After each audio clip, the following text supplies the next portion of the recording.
Can't believe it's been 12 months that Balanced Wheel started. And what I'd like to do with this video is to invite you in to share with you some of the updates in terms of things that we've been able to do, where we are, and I suppose what's next for us as Balanced Wheel. But importantly, I started Balanced Wheel after my wife Chidima died. She died 6 months before the Balanced Wheel journey started, where I shared openly and vulnerable my deepest part of my grief journey. So by extension, I will be sharing with you how the past 18 months has been.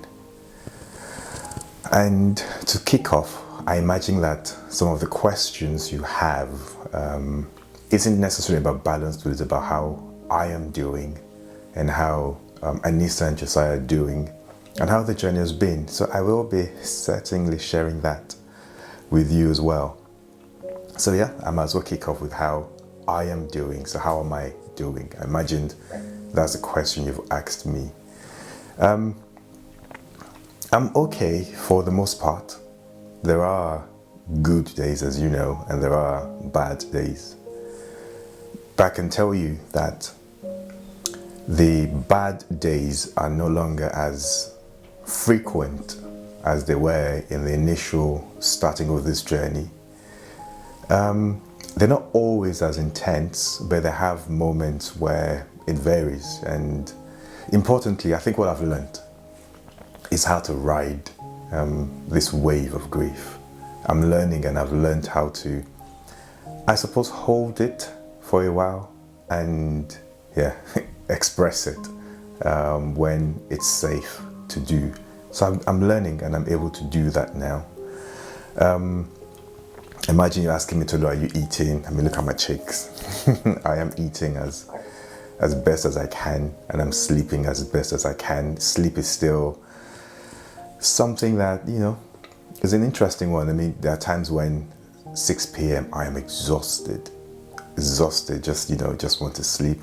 And there are times where 3 a.m. I'm like, okay, where will you sleep? So it varies, but we are managing that aspect as best as we can. So how's Anissa and Josiah? Gosh, those guys are wonderful, they're amazing. I can't imagine this journey without them.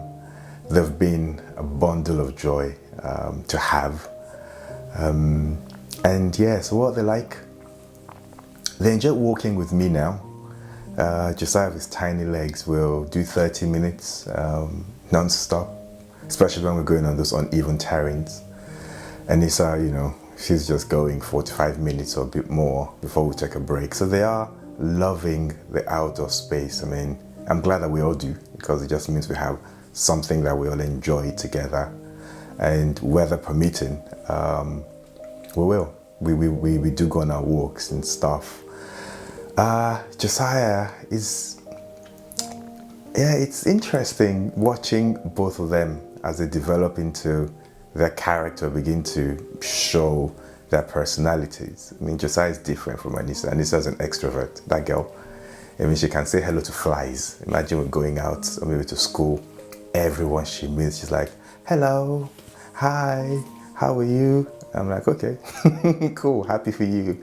And Josiah, on the other hand, is cheeky. He's cleverly cheeky, and he's developing his own personality, and it's amazing to sometimes just sit back and watch them and play and have fun. I tell you what, most children going to bed will prefer lullaby songs, prefer soft music, but my guys, far from it. So they have many songs, but it has to be an upbeat, fast tempo song. So there's this song called Biggie Biggie that they love. It's sung by Jaja, I can't remember his last name. Every night, almost every night, after we've done our, bedtime routine, the next thing they're asking for is Biggie Biggie. And before you know it, they are literally jumping, stomping, making the loudest noise you can imagine, and then we then go to bed. So that's one of the things about them that I found exciting and fascinating. I guess you're also wondering, have they begun to ask about their mom and how are they coping with their own grief journey? I don't think they've begun to articulate their grief yet, but as I'm watching and observing and spending time with them, I've begun to identify when they're missing Chidinma. So very early in the journey, a friend of ours helped to create a pillow that has Chidinma's face on, so they both have it in their beds. And Josiah does all sorts with that pillow. I mean, from fighting it, throwing out of his cot, doing all sorts, things unimaginable. But as they've started growing older and older, I know they recognize her face. We've watched 1 or 2 videos together. So the voice hasn't been something they've registered yet, but they know Chidinma's face. And they have it on their bed. So every now and then I find them gravitating towards that pillow, picking that pillow and admiring it and hugging it. And for me, those are indicators or indications that, okay, they're missing the mom. And that's when I go in there and have conversations with them, or, reassure them that, I'm here, and they can always, reach out to me. Not at 3 a.m. in the morning, by the way. If I'm here, they can always, come and find me and just reassure them. Then we get our hugs and kisses, and then go back into sleeping. And then the following day, we kind of pick it up again. I noticed that they tend to miss her more at night, but yeah, we're working at that as best as we can.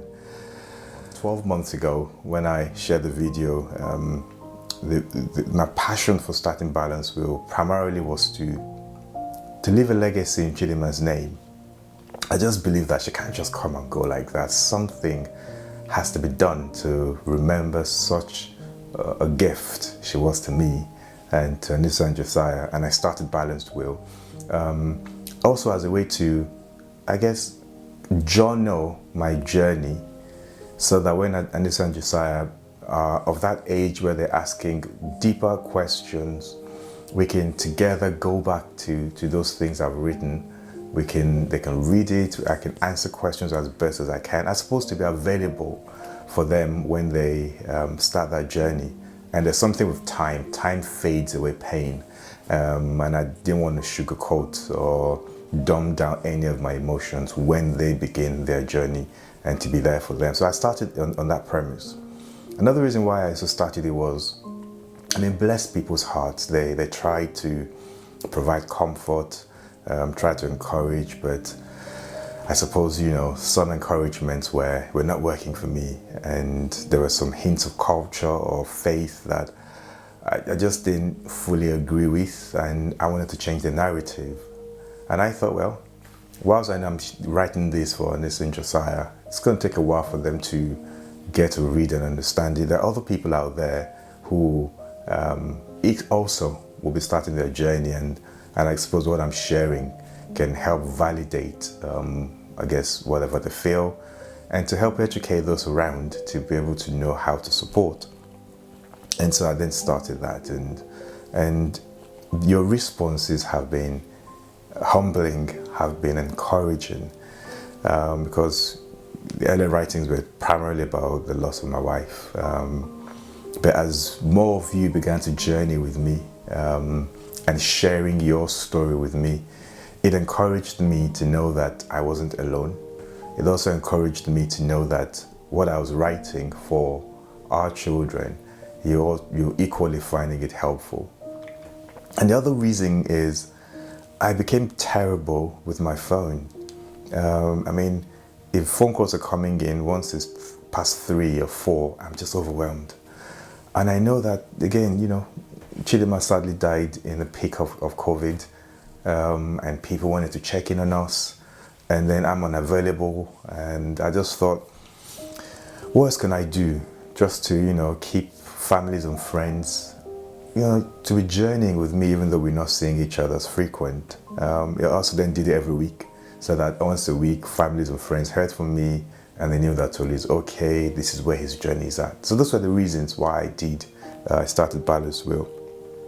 In the course of this year, I've had the chance to speak with quite a number of people who, sadly, like myself, have lost a loved one. And as we speak, I've been collating, I suppose, what I can call a summary of these various conversations that I've had.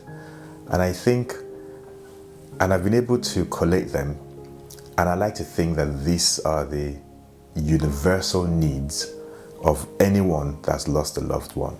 So I suppose this will help someone that is grieving to know kind of what they need.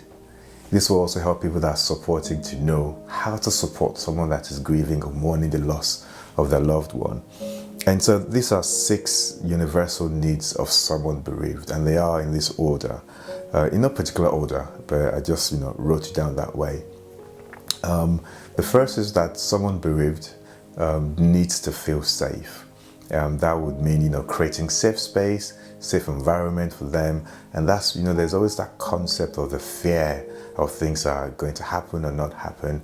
So I guess that reassurance and providing things to make them feel safe will be one area that needs to be considered. The second on my list is the need to know that we have support. I feel like a spokesman for everyone bereaved at the moment. They need to know that we have support, especially support to our changing needs along this journey. Someone bereaved needs to express their feelings. And I know we can argue this culturally, men don't and women may do. In one of the blogs I shared about the male grief and the female grief, you can have a read of that. But either way, that feeling needs to be expressed, whether it's in art or it's in talking, in any way. There's another, the third point, beg your pardon, the fourth point is they need to tell their story. They need to share their story with someone.